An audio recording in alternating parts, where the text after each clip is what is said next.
Paver Gérard. Je viens du monde du spectacle vivant. J'étais chorégraphe, danseur.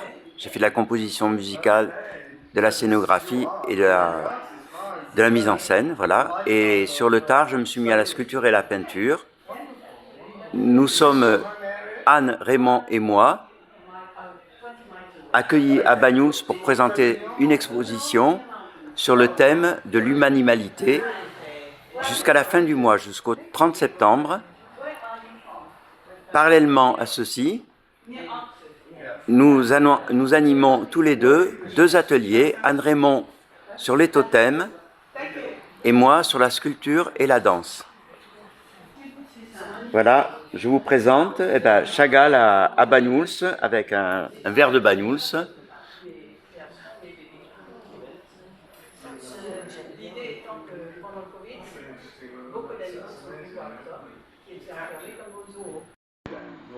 Là, j'ai fait une variation sur Cézanne et j'ai mixé avec un lion et une gazelle qui jouaient à l'ancêtre du jeu d'échecs 2000 ans avant Jésus-Christ. Donc c'est pour montrer les variations dans l'histoire de l'art où les choses se répètent à l'infini.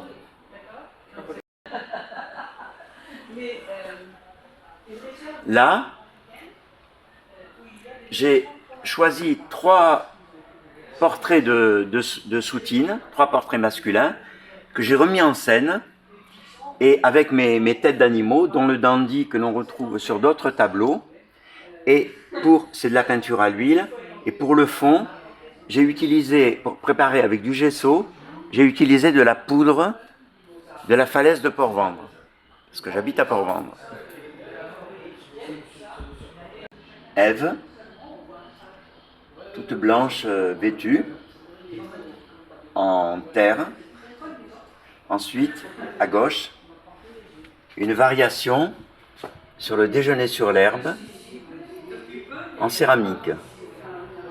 Qu'est-ce qui avait fait l'original, hein, le tableau à l'huile? Manet. Manet. Le 28 de 15h à 17h, un atelier autour de la sculpture et de la danse, avec des variations sur Rodin, Mayol et d'autres sculpteurs. Et ça se passe où? Ça se passe dans le lieu d'exposition et nul besoin d'être danseur pour y participer. Okay.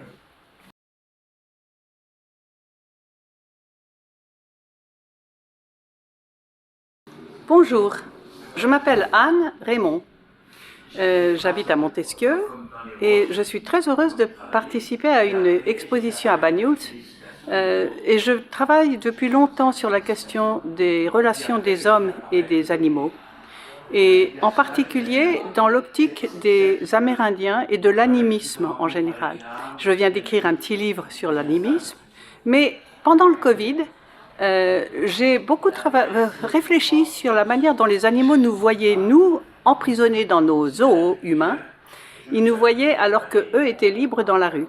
Ça m'a donné l'idée de peindre mes tableaux de singes en particulier, les singes étant finalement nos frères, nos semblables, nos frères, comme dirait Baudelaire, mais je pense qu'ils nous regardent et nous donnent des impressions sur ce qui nous sommes et ce que nous sommes. Donc c'est ça qui m'intéresse dans l'animisme, c'est vraiment de travailler sur ce point-là. C'est ce que je fais dans l'exposition, comment les animaux nous regardent, leurs expressions à eux, comment nous pouvons voir comme ils sont dans leur animalité, dans leur essence, et ensuite comment comment j'imagine qu'ils voient nos œuvres d'art et comment ils voient nos œuvres de pouvoir, notre science, notre pouvoir en général. Et je me suis aperçue au cours de ces études, parce que j'ai beaucoup recherché la question, que les animaux ont beaucoup de savoir-faire dans les arts. On s'arrête là peut-être, si vous voulez bien, et je vais montrer dans l'autre tableau. J'ai fait un tableau qui parle de la grotte Chauvet, qui n'est pas loin de chez nous.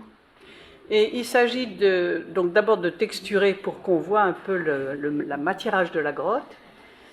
Évidemment, il y a beaucoup d'animaux, d'espèces disparues là-haut.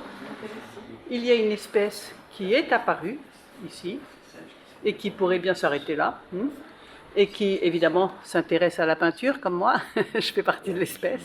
Et surtout, c'est l'élan vital de cet animal, de l'animalité, de l'élan de la vie. Et c'est très bergsonien ce que je vous dis, mais en même temps, l'élan vital, c'est vraiment essentiel, c'est ça qui nous unit.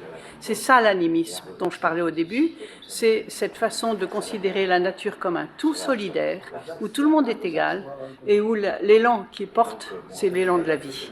Et c'est le respect à l'élan de la vie qui permet de sauver l'équilibre et d'éviter les impasses épouvantables dans lesquelles nous sommes en train de tomber. C'est le but de cette exposition pour moi, mais c'est aussi le but d'un livre que je viens d'écrire sur l'animisme et dont je viens de faire mention un peu plus haut. Ce livre que je viens d'écrire, L'héritage animiste des Amérindiens, expose beaucoup d'histoires des Amérindiens en Amérique, mais surtout leur vision du monde, avec énormément d'anecdotes, de récits, qui font qu'on comprend leur vision du monde, une vision du monde où tout le monde est égal, solidaire, et c'est cette harmonie qui compte le plus. Si on n'a pas cette harmonie, on finit par tomber dans des impasses, et nous le voyons dans le monde d'aujourd'hui, le monde occidental. Je voudrais dire que le mot nature n'existe pas dans les langues amérindiennes, n'existe pas dans les langues africaines, il existe dans les langues européennes, enfin occidentales. Et il montre bien, ce mot, la scission que nous faisons entre nature et culture, mais les Amérindiens et les peuples premiers en général voient une unité profonde, puisque l'humain est un morceau de l'animal, est un animal, il fait partie du monde animal. Donc c'est un point de vue archi différent du monde occidental, mais je crois qu'il y a la richesse qui est dans ce monde, dans cette expression, dans cette vision du monde, est imparable. Il faut vraiment la retrouver. Beaucoup de chercheurs, d'ailleurs, l'indiquent. Voilà. Merci. Je prépare des animations au cours de cette exposition. Il y en aura une lundi. Il y en aura aussi au cours de la semaine, quand vous viendrez, pour la préparation et l'explication de ce que c'est qu'un totem. Généralement, on ne comprend pas, mais ça représente un petit peu ce que le blason représente pour nos familles. Le totem est l'accumulation et l'alignement d'esprits d'animaux, d'esprits totémiques qui nous permettent d'être guidés et qui représentent le clan, la famille ou la personne. Donc venez nombreux, c'est très amusant, il y a une explication, puis ensuite une fabrication du totem qui nous concerne. À bientôt!